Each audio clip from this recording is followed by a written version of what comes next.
5 साल हो गए उस बात को गुजरे हुए, लेकिन आज भी जब वो दिन याद आता है तो दिल दहल जाता है, शरीर कांपने लगता है। सोचती हूँ अगर उसने मदद नहीं की होती तो आज हमारा क्या होता।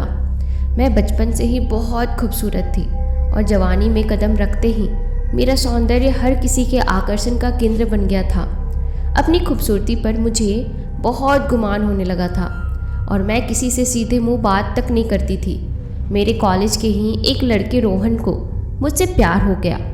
एक दिन उसने डरते डरते मुझसे अपने दिल की बात की, लेकिन मैंने अपनी खूबसूरती के घमंड में पूरे कॉलेज के सामने उसकी बहुत बेइज्जती की, लेकिन उसने मेरी किसी भी बात का कोई उत्तर नहीं दिया। वो अपनी बेइज्जती चुपचाप सुनता रहा और देखता रहा और फिर मुझसे माफ़ी मांगते हुए वहाँ से चला गया। सबके सामने उसकी बेइज्जती कर मैं अपने आप पर और इतराने लगी थी और मन ही मन खुश हो रही थी। उस घटना के बाद वो आते जाते दिखता तो था, लेकिन ना कभी मेरी तरफ देखा और ना ही बात करने की कोशिश की। ऐसे ही कई दिन गुजर गए। एक दिन मैं कॉलेज से लौट रही थी कि अचानक मेरी स्कूटी रास्ते में बंद हो गई और बहुत कोशिशों के बाद भी स्टार्ट नहीं हुई। मुझे समझ नहीं आ रहा था कि क्या करूं। तभी मुझे रोहन आता दिखाई पड़ा। सौम्या, क्या हुआ? मुझे सुनसान रास्ते पर अकेले खड़ा देखकर बोला, लेकिन मैंने मुंह बनाते हुए उसकी बात का कोई जवाब नहीं दिया। लग रहा है तुम्हारी स्कूटी खराब हो गई है। आओ मैं तुम्हारे घर तक छोड़ देता हूँ और स्कूटी को बनवा के बाद में ले जाऊँगा। कोई ज़रूरत नहीं है मुझे तुम्हारी सहायता की, मैं अपनी मदद खुद कर सकती हूँ। मुझे पता है कि तुम अपनी मदद खुद कर सकती हो, लेकिन अभी तो मेरे साथ चलो। यहाँ दूर दूर तक कोई गैरेज नहीं है। अभी चलो मेरे साथ। मैं तुम्हारे साथ नहीं जाऊँगी। ये कैसे सोच लिया कि मैं तुम्हारे साथ चली जाऊँगी? मुझे पता है तुम मुझे देखना भी नहीं चाहती, मुझसे नफरत करती हो, लेकिन उस दिन के लिए मैं तुमसे माफ़ी मांग चुका हूँ। प्लीज़ सौम्या, अभी चलो। मैंने कहा ना, मुझे तुम्हारे साथ नहीं जाना। एक बार में बात समझ नहीं आती क्या? जाओ यहाँ से और अपना काम करो, तेजी से उसे झिड़कते हुए बोली। तभी दूर से एक कार आती दिखाई दी। वो मेरे ही कॉलेज के एक लड़के लकी की थी। अरे सौम्या, तुम यहाँ? लग रहा है तुम्हारी स्कूटी खराब हो गई है। आओ मैं तुम्हें घर छोड़ देता हूँ। नहीं लकी, अभी सही हो जाएगा। क्या यार सौम्या, तुम भी ना। आओ मैं घर छोड़ देता हूँ। अरे ये रवि तुम्हारी स्कूटी ठीक करवा कर घर ले जाएगा। अपने दोस्त रवि से मेरी स्कूटी को ठीक कराकर घर लाने को कह मुझे बैठने को कहा। पहले तो मेरा मन बैठने को नहीं किया, लेकिन उसके जिद करने और रोहन की वजह से मैं उसकी गाड़ी में बैठ गई। उसने मुझे घर छोड़ दिया और सुबह भी लेने आ गया और बोला अभी तुम्हारी स्कूटी ठीक नहीं हुई, इसीलिए मैं लेने चला आया। पता नहीं उसकी बातों में क्या जादू था कि मैं अनचाहे ही उसके करीब होती चली गई। खूबसूरत चेहरा, ध्यान रखने वाला, धन दौलत, ऐशो आराम, सब कुछ तो था उसके पास। और एक लड़की को अपने जीवन साथी में क्या चाहिए? हम दोनों एक दूसरे से प्यार करने लग गए और साथ जीने का फैसला किया। उसने कई बार मेरे करीब आने की कोशिश की, लेकिन मैंने यह कहकर मना कर दिया कि ये सब शादी के बाद। वो मेरी बात मान लेता और कहता, यार जल्दी से मेरी हो जाओ, अब तुम्हारे बिना एक पल भी नहीं रहा जाता। मैं भी उसकी प्यार भरी बातें सुनकर मन ही मन मुस्कुराने लगती। एक दिन रोहन मेरे पास आया और मुझसे बात करने की कोशिश करने लगा, तो मैंने उसे बहुत धिक्कारा और वहाँ से जाने को कहा, लेकिन वो बार बार बस 2 मिनट अपनी बात सुनने को कहता रहा।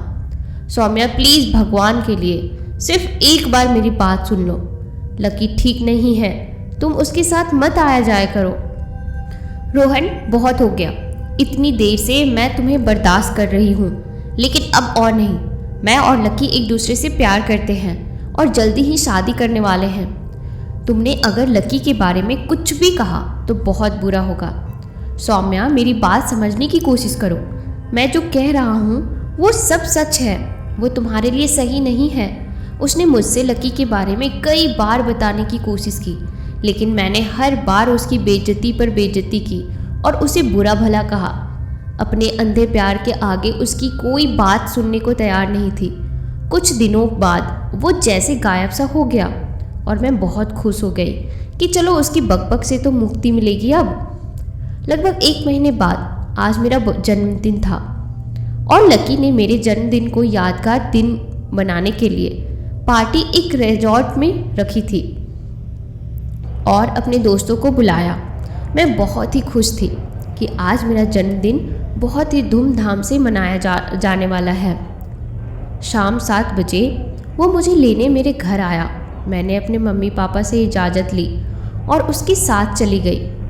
तेज़ी से भागती हुई उसकी गाड़ी जब एक बंगले के आगे रुकी तो मुझे आश्चर्य हुआ कि ऐसी खंडहर जगह पर पार्टी कौन रखता है। मुझे आश्चर्य में देखकर वो बोला कि ये बाहर से खंडहर लगता है लेकिन अंदर से एकदम राजमहल है। आज तुम्हारे लिए एक बहुत बड़ा सरप्राइज़ है। खुश होकर मैं दौड़ती हुई अंदर चली गई और सच में वहाँ की रौनक देखकर मैं हैरान रह गई। मैं खुशी से नाचने लगी और तभी मुझे लकी ने एक ड्रेस दी और उसे चेंज कर आने को कहा। मेरे पूछने पर उसने कहा कि यहाँ कोई और नहीं है, तो बोला आज की ये स्पेशल पार्टी सिर्फ हमारे लिए है। मैं ड्रेस चेंज करने दूसरे कमरे में गई कि तभी लकी कमरे में आ गया और मैं आधे कपड़ों से अपने शरीर को ढके उसे बाहर जाने के लिए कहने लगी, लेकिन वो मेरी तरफ ही बढ़ता चला आ रहा था। आज मैंने शराब के नशे में देखा था। उस पर हवस पूरी तरह हावी हो चुकी थी और मुझे अपना शिकार बनाने को आतुर हो रहा था। मैं चिल्लाते हुए अपनी इज्जत की भीख मांग रही थी, लेकिन उस हवसी को मेरी जरा भी चिंता नहीं हुई। वो मुझे नोचने लगा और तभी मुझे रोहन की बहुत याद आई कि वो हर पल लकी की सच्चाई बताने की कोशिश करता था और मैं उसे धुतकारती रही। उसके निस्वार्थ प्रेम को ना समझकर एक स्वार्थी प्रेम में फंस गई। मेरी ही करनी का आज मुझे दंड मिल रहा है। काश मैंने रोहन की बात सुन ली होती तो ये दिन नहीं देखना पड़ता। मन ही मन कहते हुए मैं ज़ोर ज़ोर से रोने लगी। तभी कमरे की लाइट अचानक से जलने बुझने लगी। उस लाइट से लकी की आंखें चौंधियाने लगी और उसी का फ़ायदा उठा कर मैं वहाँ से भागी और बाहर आई। लकी भी मेरे पीछे पीछे आया और मुझे गिराकर मेरे पैरों को खींचने लगा। तभी मैंने देखा कि वो अपने गले को खुद ही पकड़कर चीखने लगा था और उसका शरीर हवा में उड़ने लगा था। बादल से गरजने लगे, बिजली कड़कने लगी और एक भयंकर सी आवाज़ गूंजने लगी। मैंने अपने दोनों कान अपने हाथों से बंद कर लिए। लकी ज़मीन पर गिरा पड़ा था और दर्द से तड़पने लगा। उसके हाथ पैरों में खिंचाव होने लगा। ऐसा लग रहा था जैसे कि उसका जिस्म तोड़ रहा हो। एक एक हड्डी के टूटने की आवाज़ें साफ साफ सुनाई दे रही थी। मैं बाहर की तरफ भागी। तभी उसके कुछ गुंडे मेरा रास्ता रोकने लगे। तभी मुझे रोहन दिखाई दिया और उसने मुझे वहाँ से जाने को कहा। मैंने उसे अकेले छोड़कर जाने से जब मना किया तो उसने अपनी कसम देकर जाने को बोला और किसी की मदद लेने को कहा। मैं भागती हुई किसी की मदद लेने को पहुंची तो मुझे एक पुलिस स्टेशन दिखाई पड़ा। मैं भागती हुई वहां गई और मैं उन्हें पूरी बात बता ही रही थी कि तभी वहां मैंने जो देखा उसे देखकर मेरे होश ही उड़ गए।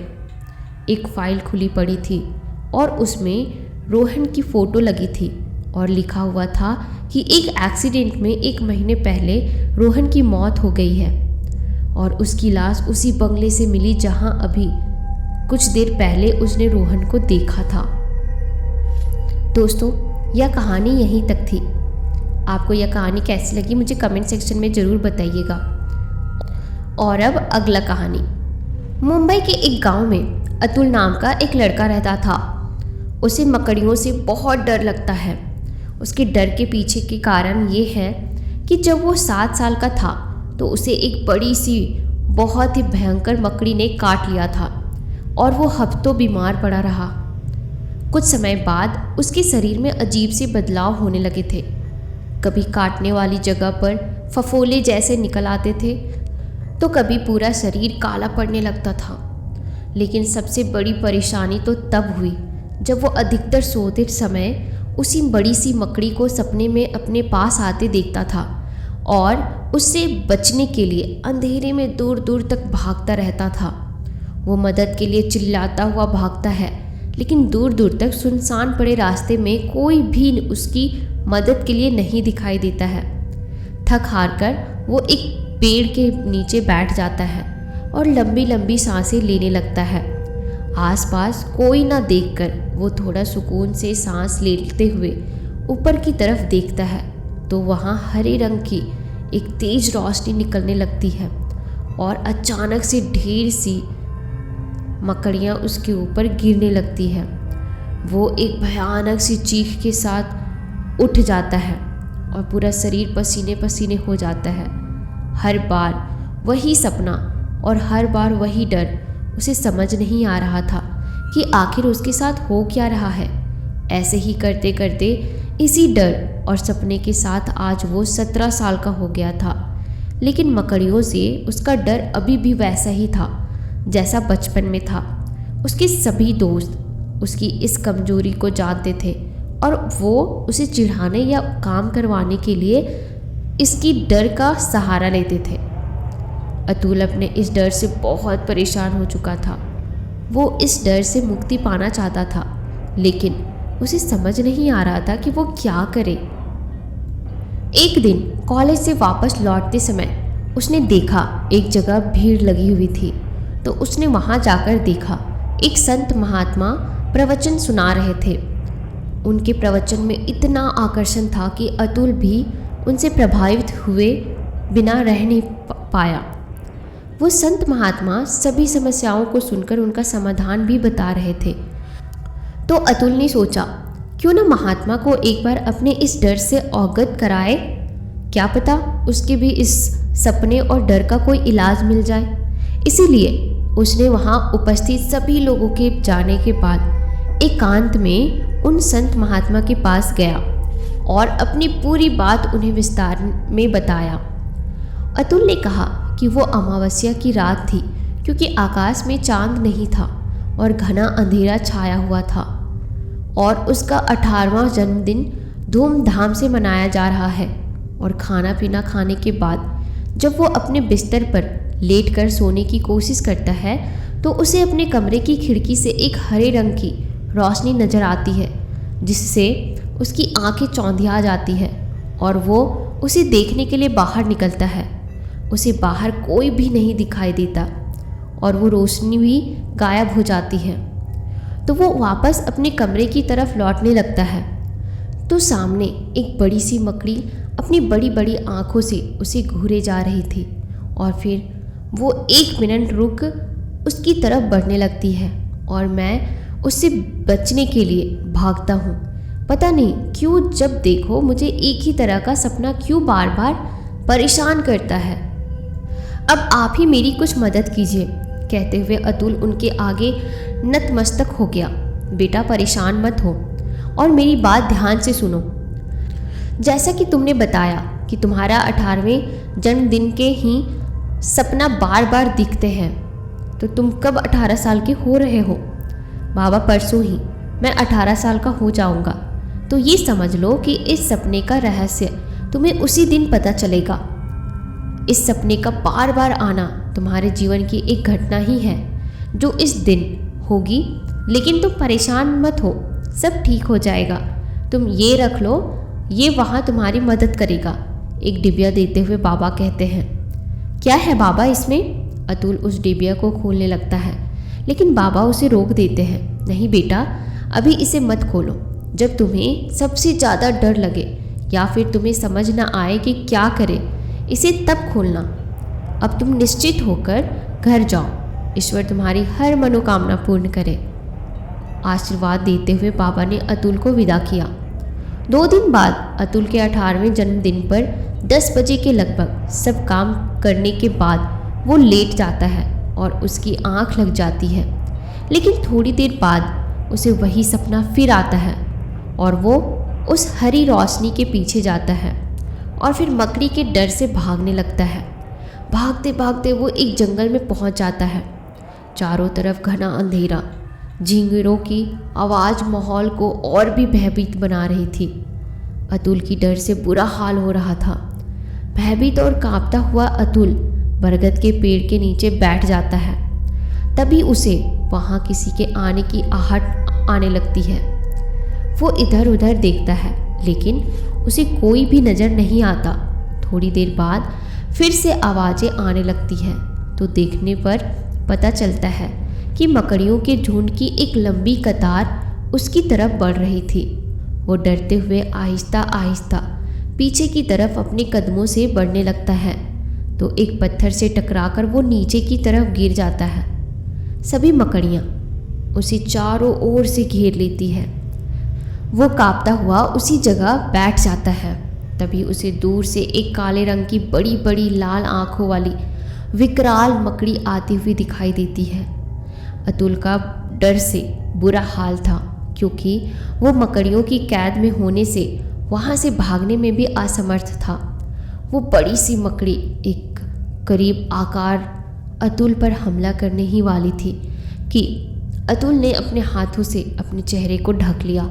इसी हड़बड़ाहट में उसके हाथ से बाबा द्वारा दी गई डिबिया गिरकर खुल गई और उससे एक अंगूठी निकली, जिससे बहुत तेज हरे रंग की रोशनी निकलने लगी और उस रोशनी से वहाँ एक अजनबी प्रकट हो गया। उस अजनबी ने जमीन पर पड़ी अंगूठी को उठा लिया और उसे अपनी उंगली में पहनकर उन मकड़ियों के झुंड की तरफ की, जिससे निकलने वाली तेज रोशनी से वहाँ उपस्थित सभी मकड़ियाँ एक पल में ही गायब हो गई और फिर वो अजनबी भी गायब हो गया। शांति महसूस होने पर जब अतुल ने आंखें खोली तो वहाँ कोई भी नहीं था। उसने राहत की सांस ली और अपने घर की तरफ वापस आ गए। तभी अतुल की नींद खुल जाती है, तो वो बाबा द्वारा दी गई डिबिया देखने लगता है, लेकिन वहाँ कोई भी डिबिया नहीं होती है। अतुल ये देख के आश्चर्य हो जाता है कि अभी जो उसने देखा या उसके साथ हुआ वो सपना था या सच। इस रात के बाद अतुल को दोबारा वो सपना कभी नहीं आया और अब उसे मकड़ियों से डर भी नहीं लगता था। तो दोस्तों, क्या आपको भी मकड़ियों से डर लगता है? कमेंट सेक्शन में ज़रूर बताइए। अब अगला कहानी, यह कहानी है एक खौफनाक जंगल की। दीनदयाल वर्मा पार्क में एक पेड़ के नीचे उदास बैठे हुए थे कि तभी उनके मित्र हरिनाथ वर्मा उनके पास आकर बैठ गए। अपने दोस्त को ऐसे उदास ख्यालों में देखकर वो ज़्यादा देर चुप ना बैठ सके और उनकी उदासी का कारण पूछने लगे। अरे यार, क्या बताऊँ, कुछ समझ नहीं आ रहा है। क्या हुआ है बताओ तो शायद मैं तुम्हारी कुछ मदद कर सकूँ। मुझे आर्यन की बहुत चिंता हो रही है। वो जब से अपने दोस्तों के साथ ट्रैकिंग लौटा है बदल सा गया है। ना बाहर निकलता है, ना किसी से मिलता है और ना ही किसी से बात करता है। हर वक्त डरा सहमा सा रहता है और खुद को लगभग कमरे में बंद ही रखता है। बहुत कहने पर बस खाने के लिए ही कमरे से बाहर आता है और वो भी खाना लेकर अपने कमरे में ही भाग जाता है। आधी रात को अचानक से उठ बैठता है और ज़ोर ज़ोर से चिल्लाने लगता है। हम लोग भी पास जाने की कोशिश करते तो हमसे ही डरकर कभी पर्दे के पीछे तो कभी बेड के नीचे छिप जाता और हमें वहाँ से जाने के लिए चिल्लाने लगता। समझ ही नहीं आता आखिर उसे हो क्या गया है। तुमने किसी डॉक्टर को दिखाया या नहीं उसे? दिखाऊं कैसे जब वो किसी को अपने पास आने जाने ही नहीं देता। तुम अभी मेरे पास चलो। कहाँ? पहले चलो तो मैं रास्ते में बताता हूँ।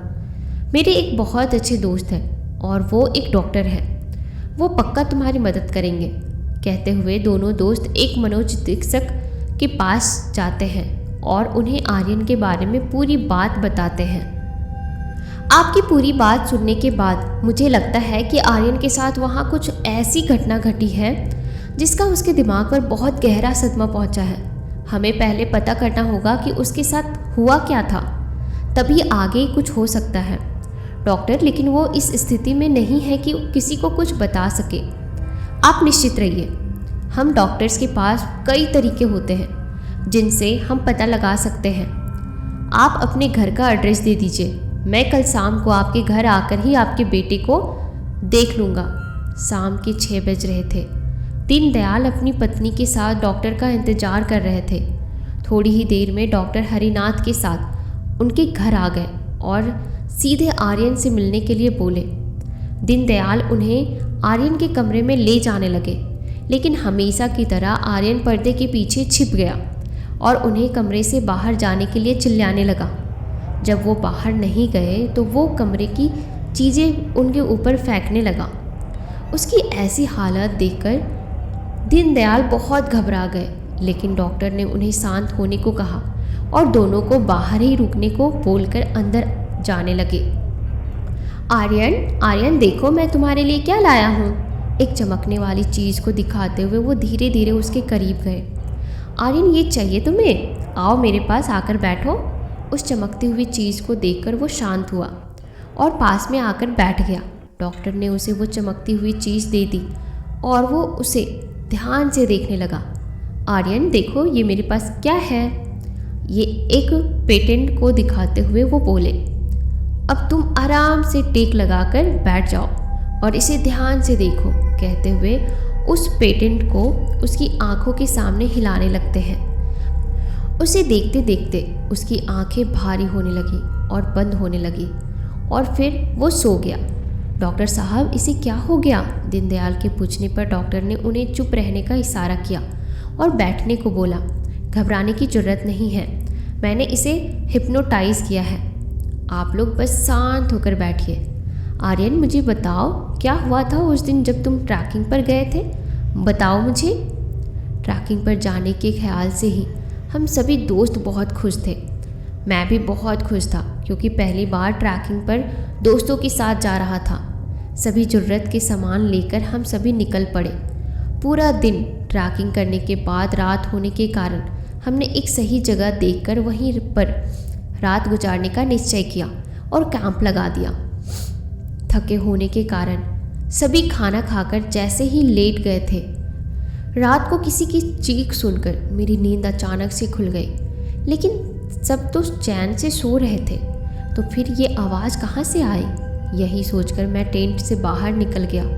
मैंने इधर उधर देखा और जब मुझे कोई भी नहीं दिखा तो मैं वापस टेंट में लौटने लगा। लेकिन तभी मुझे एक साया सा दिखा और मैं कौन है वहाँ कहता हुआ उसके पीछे पीछे पता नहीं क्यों और कैसे चला गया और कुछ दूर जाने पर वो साया मेरी आंखों से ओझल हो गया। मैं वापस लौटने के लिए पलटा, लेकिन ये देखकर मैं हैरान हो गया कि मैं एक जंगल के बीचों बीच खड़ा था। मुझे बहुत डर लगने लगा था और मैं दोस्तों के पास जाने के लिए इधर उधर दौड़ने लगा, लेकिन मैं लौट कर फिर से उसी जगह पर आ जाता। दौड़ते दौड़ते थक कर मैं चूर हो गया था और डर से मेरी सांसें बहुत तेज़ी से चल रही थी। रुआया सा मैं एक पेड़ के नीचे बैठ गया कि तभी मुझे किसी की रोने की आवाज़ ही सुनाई दी। मैं उठा और आहिस्ता आहिस्ता उस आवाज़ की दिशा में चलने लगा कि तभी मुझे एक झोपड़ी दिखाई दी।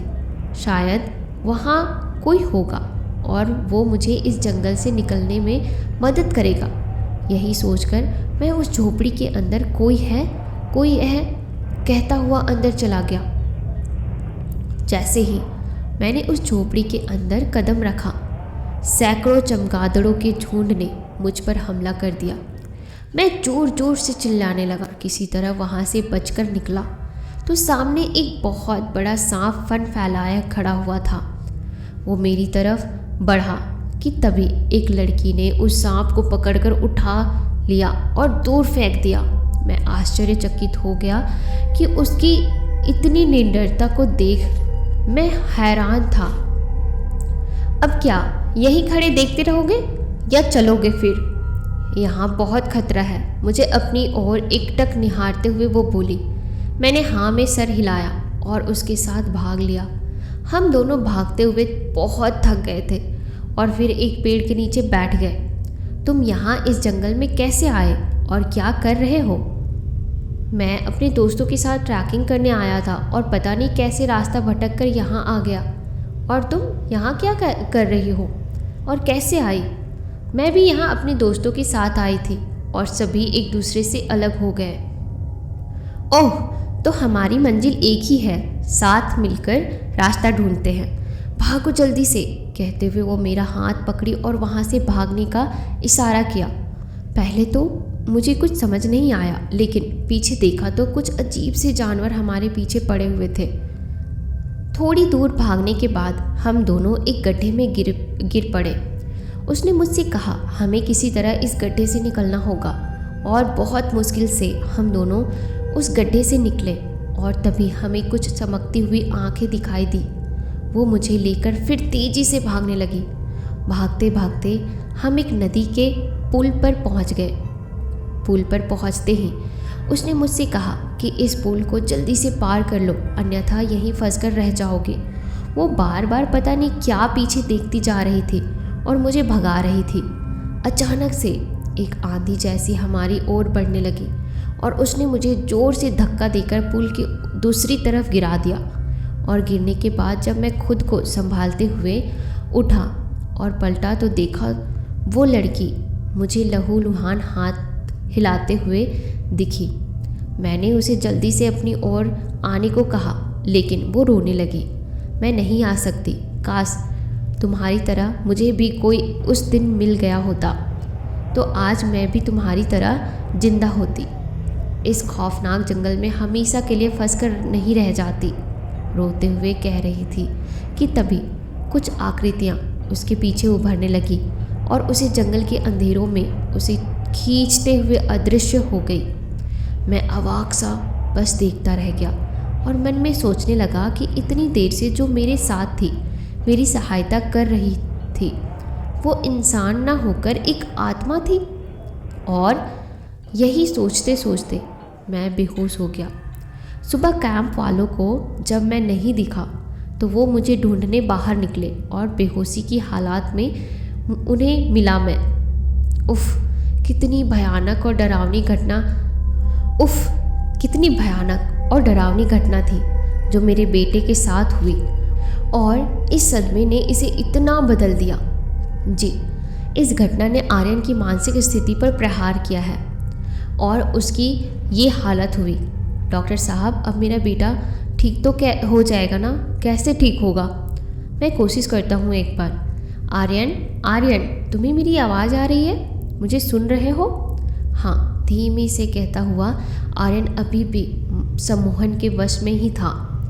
आर्यन, ध्यान करो, तुम और वो लड़की साथ साथ पुल पर पहुँचे और पीछे से कोई आता दिखा तो तुम दोनों ही तेज़ी से भागे, लेकिन तभी उस लड़की का पैर मुड़ गया और वो गिर गई। और फिर वो तुम्हें वहाँ से जाने के लिए कहने लगी, लेकिन तुमने कहा तुम उसे साथ लेकर ही जाओगे, और तुमने उसे अपनी बाहों में उठा लिया और पुल को पार किया। पुल पार करते ही वहाँ सब गायब हो गया। तुम दोनों एक दूसरे से कुछ और पूछते, तब तक तुम्हारे और उसके दोस्त आ गए और मुस्कुराते हुए तुम दोनों ने एक दूसरे को बाय बोलते हुए विदा ली और अपने अपने कैंप में वापस चले गए। तुम्हें इस बात का बहुत दुख है ना कि तुमने उससे ना तो कुछ उसका नाम पूछा और ना ही नंबर लिया कि उसकी मदद का शुक्रिया अदा कर सको। आर्यन, अब अपने वर्तमान में आ जाओ। मेरी बात सुन रहे हो ना? वापस आ जाओ। आप लोग इसके जगने से पहले इसे बेड पर लिटा दीजिए और बाहर चलिए। दीनदयाल ने वैसे ही किया और बाहर आकर तीनों लोग चाय पीने लगे। डॉक्टर साहब, आर्यन ठीक तो हो जाएगा ना? मैंने पूरी कोशिश की है, लेकिन जब तक वो नींद से नहीं जगता हम कुछ नहीं कर सकते। बस आप ईश्वर पर भरोसा रखिए। मम्मा पापा, आप लोगों ने जगाया भी नहीं। मैं इतनी देर तक सोता रहा। बहुत ज़ोर की भूख लगी है, खाना दीजिए। अंकल नमस्ते, सॉरी मैंने आपको देखा नहीं। आर्यन अंगड़ाई लेता हुआ कमरे से बाहर निकला। अपने बेटे को सही सलामत देख दीनदयाल बहुत खुश हुए और डॉक्टर का आभार व्यक्त किया, जिनकी वजह से आज आर्यन बिल्कुल ठीक हो गया था। थोड़ी देर में आर्यन अंगड़ाई लेता हुआ कमरे से बाहर निकला। तो दोस्तों, ये कहानी यहीं तक थी। आपको यह कहानी कैसी लगी मुझे कमेंट सेक्शन में ज़रूर बताइएगा और अगर आपके पास भी कुछ भूतों से रिलेटेड कोई कहानियाँ हैं या खुद की स्टोरी है तो आप मुझे इंस्टाग्राम पर शेयर कर सकते हो। मैं आपकी कहानी को आवाज़ ज़रूर दूँगी। और अगर अभी तक आपने मेरे चैनल को सब्सक्राइब नहीं किया है तो अभी कर लो, ताकि आगे भी इस तरह की मज़ेदार कहानियाँ आप सुनते रहो। धन्यवाद।